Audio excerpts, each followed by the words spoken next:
c'est quand même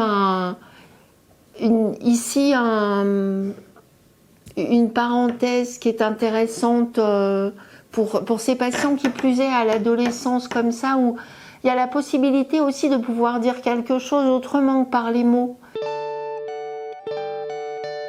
Je m'appelle Anne Blanchard, je suis ergothérapeute à la clinique depuis 35 ans.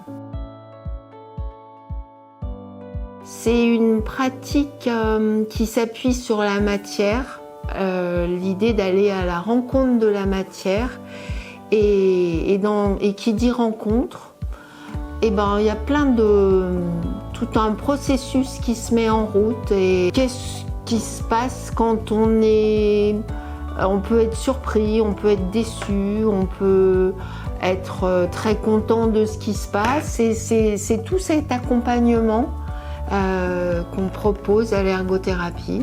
Moi, je m'appuie sur Winnicott qui parlait de l'objet transitionnel. Ça, c'est quand même extrêmement important. Quand on peint, quand on colle deux éléments ensemble, il y a un temps d'attente que la colle est prise. C'est arriver à accepter ce temps d'attente. Quand on coud quelque chose ensemble, c'est aussi rassembler des éléments. La mosaïque, pareil, c'est reconstituer avec plein de petits morceaux un tout. Il y a plein de métaphores, de choses qui sont quand même extrêmement intéressantes. Fabriquer quelque chose, c'est retrouver une certaine temporalité dans la fabrication et se rendre compte que c'est pas en un clic que les choses arrivent, qu'il faut du temps, que ça mûrit, qu'il y a un temps dans la construction et dans la fabrication. Et ça, je trouve que pour ces jeunes, pour ces adolescents, c'est quand même quelque chose d'intéressant à traverser et à appréhender. Et c'est un espace qui se veut aussi accueillant, et parce que c'est extrêmement important, je pense, de pouvoir créer, aller à la rencontre avec cette matière dans cet espace où on se sent bien.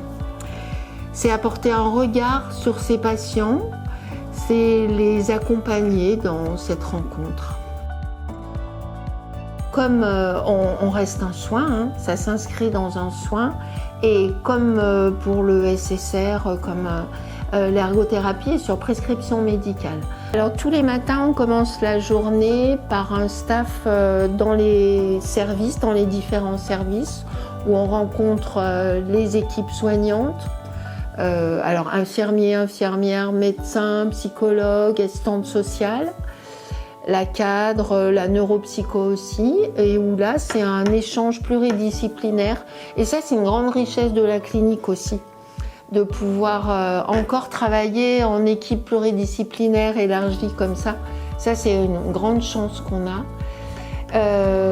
Et puis il y a des temps de synthèse, des temps aussi d'échange avec les professeurs, parce que ça aussi, c'est une grande richesse de la clinique, ce soin-études.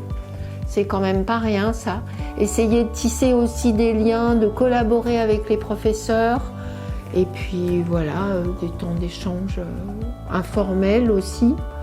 L'informel, c'est important dans tout ça, même s'il se réduit un petit peu, mais quand même, on tient.